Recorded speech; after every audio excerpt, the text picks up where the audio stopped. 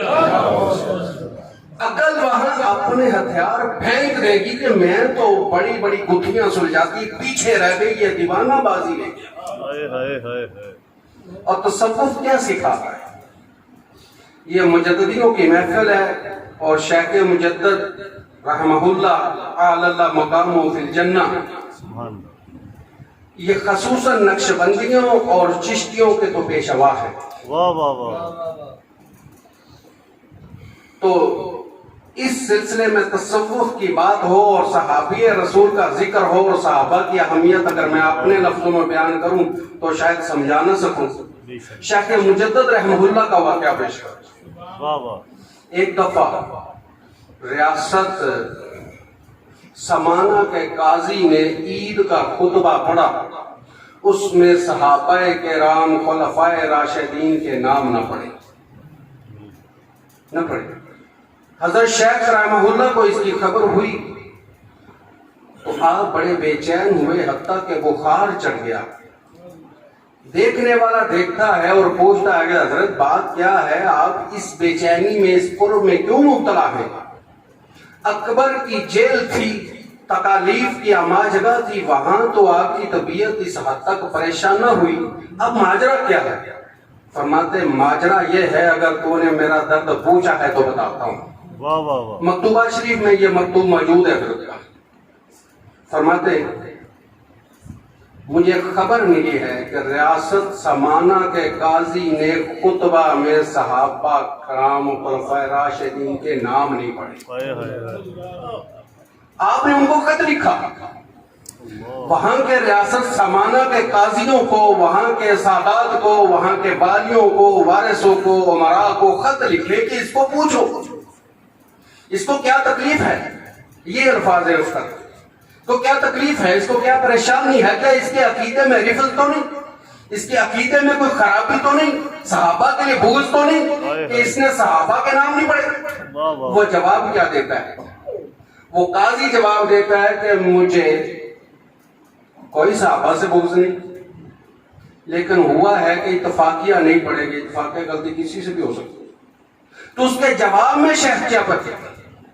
جواب میں پھر شیخ خط لکھتے ہیں، فرماتے ہیں کہ ایسے شخص کو اہل سنت کی مسجد کا امام نہیں ہونا چاہیے۔ ہائے ہائے ہائے ہائے ہائے ایسے شخص کو اہل سنت کی مسجد کا پیش نماز اور خطیب نہیں ہونا چاہیے، اس کو کئی رافضیوں کے ڈیرے میں جانا چاہیے، ہمارے ایسی گنجائش نہیں۔ اور جب تک یہ معاملہ سلجھایا نہیں جاتا میری طبیعت بھی اطمینان و سکون نہیں آئے گا۔ ہائے ہائے ہائے اور ان صحابہ میں وہ صحابی ہیں سیدنا ایک عثمان غنی رضی اللہ عنہ وارضہ، اللہ ان سب پہ راضی ہوا اور ہم سب ان پہ راضی ہیں۔ بے شک سبحان ان کی شان کا اندازہ غیرت کے معیار میں سب سے بڑی غیرت کس کی ہوتی ہے؟ بیٹی کی ہوتی ہے، بے شک بہن کی ہوتی ہے۔ آقا کریم نے ایک بیٹی عطا فرمائی، وہ وصال کر گئی تو دوسری عطا فرما دی، سبحان اللہ اور پھر کیا فرمایا؟ میں اگر میری 100 بیٹیاں ہوتی تو یکے بعد دیگرے میں عثمان پہ نچھاور کرتا جاتا۔ واہ واہ وہ عثمان جس پہ آقا اپنی غیرت نچھاور کر رہے ہیں، اپنی لاڈلی بیٹیاں نچھاور کر رہے ہیں، کہ اس دنیا کا کوئی بندہ یا آج کا کوئی فرد واحد ان کے مقام و مرتبے کو پہچان سکتا ہے؟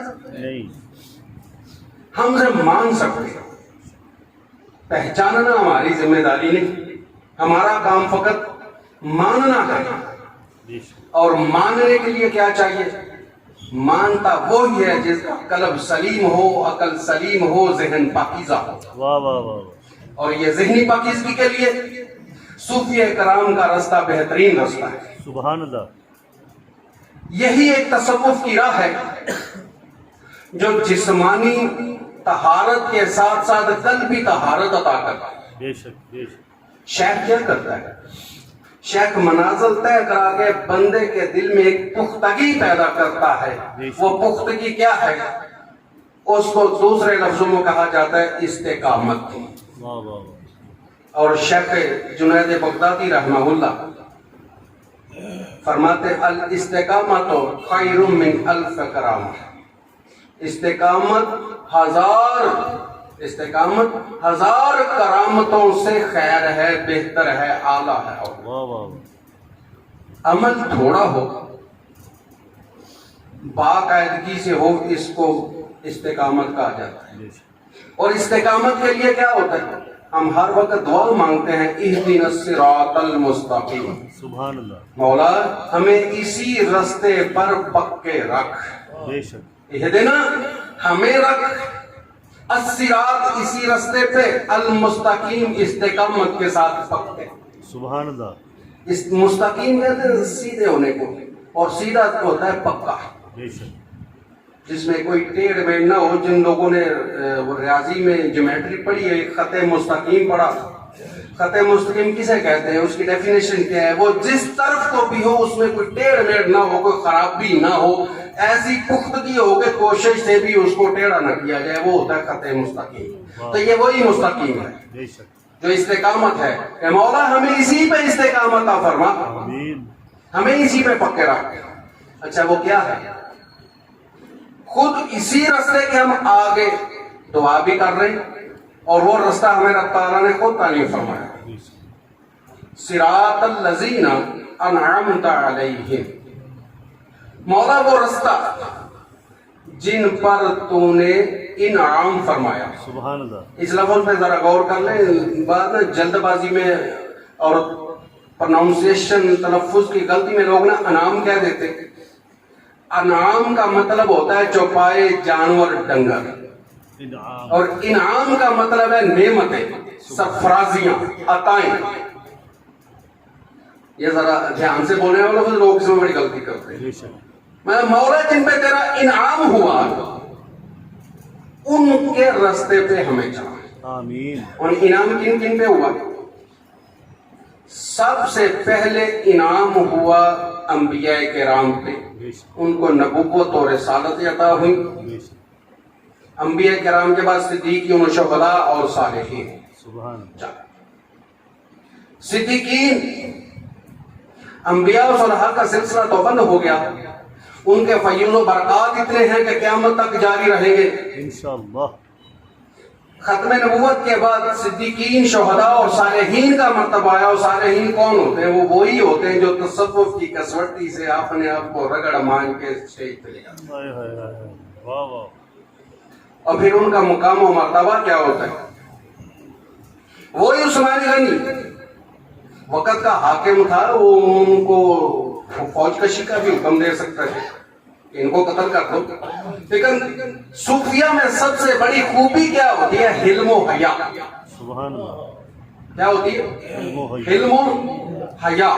اور وہ حلم و حیا کا منبع جنہوں نے آقا کریم سے سب سے زیادہ حلم و حیا حاصل کیا، وہ سیدنا عثمان ذو النورین سبحان رضی اللہ عنہ۔ ان کا حال کیا تھا؟ ان سے زیادہ حلیم اس دنیا میں کوئی نہیں دیکھا گیا نبی کریم کے بعد صلی اللہ علیہ وسلم۔ خلافت تیسری کا وقت آیا نا، تو حضرت عمر کو یہ مشورہ ملا۔ حضرت عمر کیا فرماتے رضی اللہ عنہ؟ فرماتے عثمان تو آقا کا داماد ہے، اللہ آقا کی تیرے لیے بڑی محبتیں تھی بے شک اور تیری بڑی خدمات ہیں، واہ واہ لیکن مجھے ڈر ہے کہ تیری طبیعت کی نرمی، تیرے طبیعت کا اتنا زیادہ حلیم ہونا کہیں فتنے کا باعث نہ بن جائے۔ اللہ لیکن حلیم وہ دولت ہے کہ عثمان نے حکومت تو قربان کر دی، جان تو قربان کر دی، لیکن حلم و حیا بچا لیا، سبحان اللہ واہ واہ علم و حیا بچا لیا۔ آج کوئی صوفی، کوئی غوث، کوئی قطب، کوئی ابدال، کوئی درویش، جب تک اس میں علم اور حیا نہ آئے، وہ لاکھ نمازیں پڑھے، کروڑوں عمرے کرے، زندگی بھر حج کرے، قربانیاں کرے، بڑے سے بڑی نیکیاں کرے، اگر اس میں علم اور حیا نہیں تو وہ صوفی نہیں، بے شک وہ بزرگ قطب نہیں، وہ ابدال نہیں، وہ غوث نہیں۔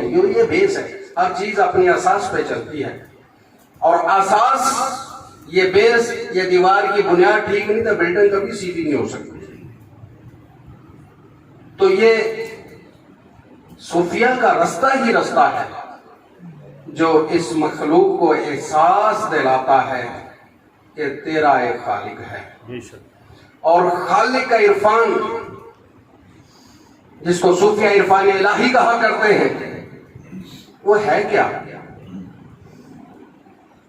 ایک کوئی صندوق بند کر کے والدین گھر رکھ دیں تو بچے کو تجسس ہوگا کہ دیکھا جائے ابا جی نے اماں جی نے اس میں کیا بند کر کے رکھا.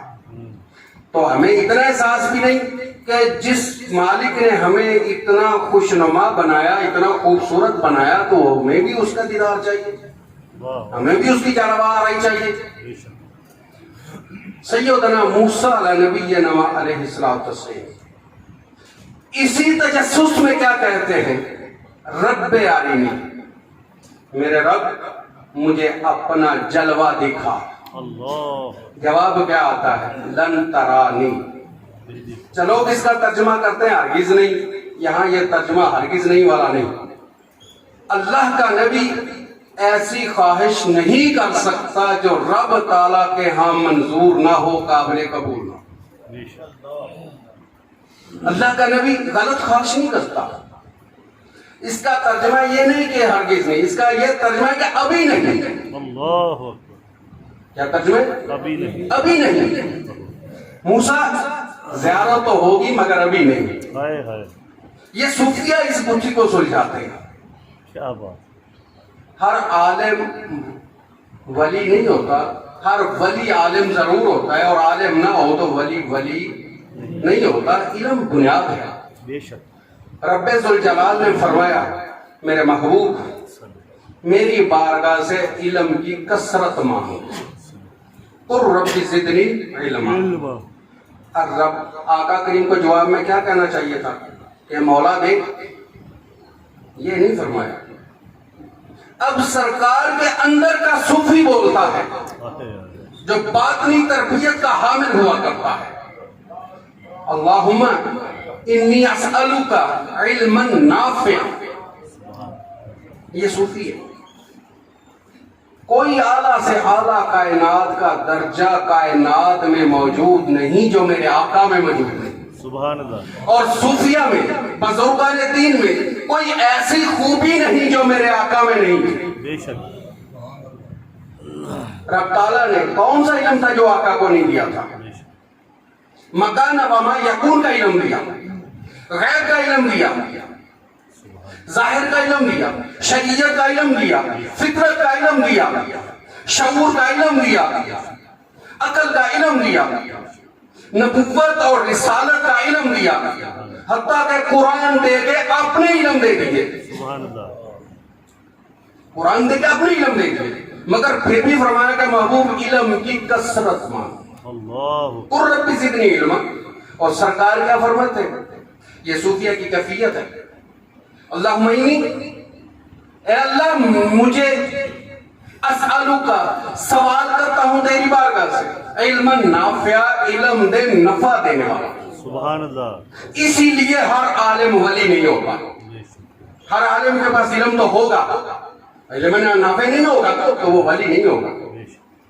ولی بننے کے لیے اس کے پاس علم نافع ہونا چاہیے. اور علم نافع کی پہلی پہچان کیا ہے؟ اس کے پاس جتنا علم ہے اس سے زیادہ عمل ہو. سبحان اللہ.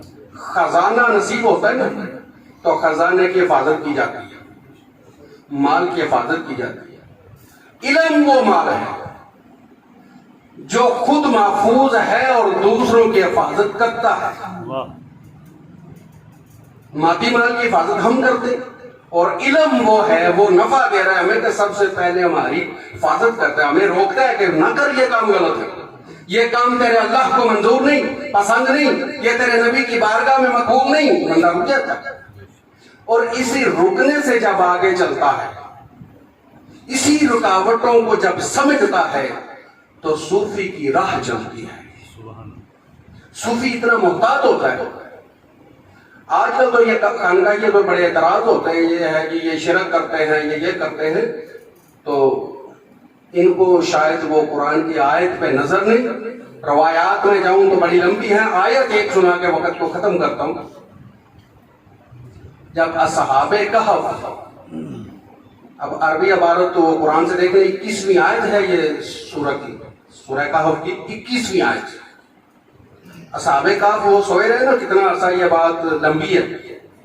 تو جب بیدار ہوئے تو وہاں کے لوگوں نے یہ سوچا کہ یہاں ہم کوئی بنیاد بنا دیں، کوئی عمارت بنا دیں اور اس کو مسجد کہیں۔ یہ قرآن کی آیت ہے سیدھی سر۔ تو اس کی تفسیر میں علماء دیوبند کے پیشوا اور بڑے جیت محقق اور مفتی اور مفسر علامہ ادریس کاندھلوی، جو پہلے بھاولپور کی جامعہ اسلامیہ میں شیخ الجامعہ رہے، بعد میں لاہور کے جامعہ اشرف میں، وہ اپنی تفسیر میں لکھتے ہیں کہ یہاں اس سے یہ ثابت ہو رہا ہے کہ بزرگوں کی قبروں کے نزدیک مسجد بنا دینا اچھے لوگوں کا طریقہ ہے۔ واہ واہ واہ واہ۔ پھر اسی کے بعد دوسرے ان کے مفسر مفتی محمد شفیع، جن کے بیٹے یہ جسد تقی عثمانی عام معروف نام ہے، وہ اپنی تفسیر میں کیا لکھتے ہیں؟ مطلب اس سے یہ ثابت ہوا کہ بزرگوں کے مقام کی نسبت سے فیض حاصل کرنا، تبرک حاصل کرنا اور مسجد بنا دینا کبائر مسلم لوگوں کا طریقہ تھا۔ سبحان اللہ۔ اگر یہ باتیں میں تعویل ہو سکتی ہے، آگے ایک اور مفسر ہے علامہ عبدالحق حقانی، یہ علامہ تھانوی کا خلیفہ تھے، انہوں نے اس پہ خاص لفظ لکھا کہ یہاں سے یہ ثابت ہوا، تصور خانقاہیت مل گیا کہ اگر بزرگوں کی قبور کے قریب مسجد بنا دی جائے تو یہی خانقیت ہے، خانقاہیت ہے، اس کو انہوں نے خانقاہ کے لفظ سے تعبیر کیا۔ سبحان اللہ۔ پھر تفسیر مظہری میں علامہ قاضی ثناء اللہ پانی پتی مجددی رحمت اللہ علیہ کیا لکھتے ہیں؟ واہ۔ فرماتے ہیں کہ جہاں انبیاء کا ٹھکانہ ہو، جہاں انبیاء کی نسبت ہو، وہاں اگر مسجد بنا دی جائے اور لوگوں کی عبادت کے لیے کوئی جگہ بنا دی جائے تو یہ قبولیت کا اور عمدگی کا مقام ہے۔ سبحان اللہ۔ تو باتیں یہ بہت لمبی ہیں۔ تو یہ صوفیاء کرتے کیا ہے؟ تزکیہ نفس، باطنی تربیت اور اس انسان کو درندگی والے مزاج سے نکال کے بندگی والے مقام کے لا کے احساس دلاتے کہ بندے چل بات اپنے رب کی بارگاہ میں کھڑا ہو جا، واہ واہ واہ۔ رب کی بارگاہ میں کھڑا ہو جا۔ اچھا پھر ہوتا کیا ہے؟ پھر ہوتا کیا ہے؟ پھر یہی ہوتا ہے، بولتا تو بندہ ہے لیکن وہ مولا کہتا ہے کہ یہ نہیں بولتا، میں اس کی زبان ہوں، واہ واہ واہ۔ حالانکہ زبان تو اس کی مخلوق ہے۔ دیکھتا بندہ ہے، وہ فرماتا ہے نہیں میں دیکھتا ہوں، حالانکہ آنکھ دیکھ رہی ہے، آنکھ بند کرو تو کیا نظر آتا ہے کچھ۔ کرتا بندہ ہے، فرماتا ہے میں اس کے ہاتھ بن رہا ہوں۔ اچھا پھر سب سے گھٹیا چیز، سب سے نیچے کی چیز پاؤں ہے۔ چلتا بندہ ہے، وہ کہتا ہے نہیں میں چل رہا ہوں، میں اس کے پاؤں بن رہا ہوں۔ یہ اس کی محبت ہے اپنے بندے سے، بے شک۔ وہ اپنے بندوں کی اداؤں کو اپنی کہہ رہا ہے، یہی تصوف کی روح ہے۔ سبحان اللہ۔ صوفیہ کا مقصد وحید یہی ہے کہ یہ مخلوق عرفان الہی پائے اور اپنے خالق کو پہچان لے۔ جو صوفی خالق کی پہچان نہ کرا سکے مت مانو اس کو صوفی۔ ہائے ہائے ہائے۔ جو صوفی آپ کے اور آپ کے خالق کے درمیان حائل ہو جائے اس کو بھی نکال دو۔ وکیل کیا کرتا ہے؟ وکیل آپ کی وکالت نامہ جج کے روم داخل کر کے آپ کا کیس لڑتا ہے۔ اسی طرح شیخ کا مقام کیا ہے؟ شیخ آپ کے اور آپ کے خالق کے درمیان ایک وکیل ہے، واہ واہ۔ اور وکیل کی حیثیت یہ ہوتی ہے کہ وکیل کو جو کہہ دیا جاتا ہے وکیل کی جیت ہماری جیت، وکیل کی ہار ہماری ہار۔ بے شک۔ تو شیخ کامل سچا صوفی وہ کبھی ہارتا ہی نہیں۔ بے شک۔ جیسے اچھا وکیل کیس نہیں ہارتا، وہ کہتا ہے مجھے فیس دو میں کیس جیت کے دکھاؤں گا۔ تو سچے صوفی کی پہچان یہی ہے, اس کا معیار یہی ہے کہ وہ اپنے آپ کو اس مقام پہ لے آیا ہوتا ہے, اس کا تجربہ اتنا ہوتا ہے, اس کا مطالعہ مشاہدہ اتنا ہوتا ہے کہ وہ وحدت الوجود ہو, وحدت الشہود ہو. یہ تصوف کی کیٹیگریز ہیں اور ان پہ بحث پھر ہوگی کبھی. وہ ہر درجات سے نکل کے بندے کو دکھا دیتا ہے کہ تیرا رب کیا ہے, واہ واہ واہ. رب کون ہے, اور دکھاتا کب ہے. مر کے تو سب دیکھیں گے نا, مر کے تو جنت میں سب دیکھیں گے.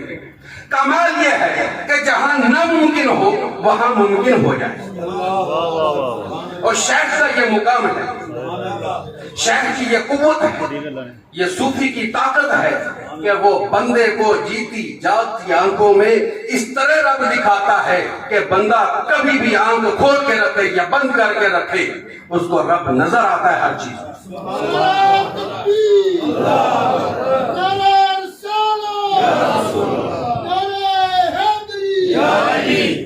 اسی لیے صوفیہ میں سب سے بڑی خوبی ہے, جو پہلا سبق دیتے ہیں کہ اپنی میں مارو, اپنے اندر سے تکبر کو ختم کرو. تو رب تعالیٰ فرماتا ہے کہ تکبر میری چادر ہے, جو اس کو ہاتھ ڈالے گا میں اس کو اجاڑ دوں گا. ثابت یہ ہوا کہ ہماری بقا تکبر میں نہیں, ہماری بقا عاجزی میں ہے. اور صوفیہ عاجزی کا تو پرندہ ہوا کرتے ہیں, صوفیہ عاجزی کا تو ایک پہاڑ ہوا کرتے ہیں. واہ واہ واہ. اور آخری بات کروں, آقا کریم نے فرمایا عاجزی تم کرو. صوفیزم کیسے جنم لے رہا ہے؟ عاجزی تم کرو. اگر تمہاری عاجزی کرنے سے عزت میں کوئی کمی آ جائے تو کل قیامت کو مجھ محمد سے لے لینا. اور یہ انسانیت کی عظمت ہے, یہ انسانیت کی عظمت ہے. بچہ پاؤں رگڑتا ہے تو دنیا کا کون سا پانی آ رہا ہے؟ ابھی بچہ ہے, دنیا نہیں جانتی کہ اللہ کا نبی ہے, اور بطور نبی پاؤں نہیں رگڑے, بطور زبی پاؤں نہیں رگڑے, بطور بچہ پیاسے پاؤں رگڑے اس بارگاہ میں. تو جب یہ سب سے اعلیٰ ماتھا اس بارگاہ میں رگڑا جائے گا تو کیا نصیب نہیں ہوگا. یہی صوفیہ کا مشن ہے, یہی تصوف کی روح ہے. مزید انشاءاللہ اگلے درسوں میں جس طرح شاہ صاحب نے تشکیل دیا ہے وہ آگے کنٹینیو کیا جائے گا. تو دعا یہی ہے کہ جو کہا گیا, جو سنو گیا, رب تعالیٰ اس پہ ہمیں عمل کی توفیق کا فرمائے. وَمَا عَلَيَّ إِلَّا الْبَلَاغُ الْمُبِينُ.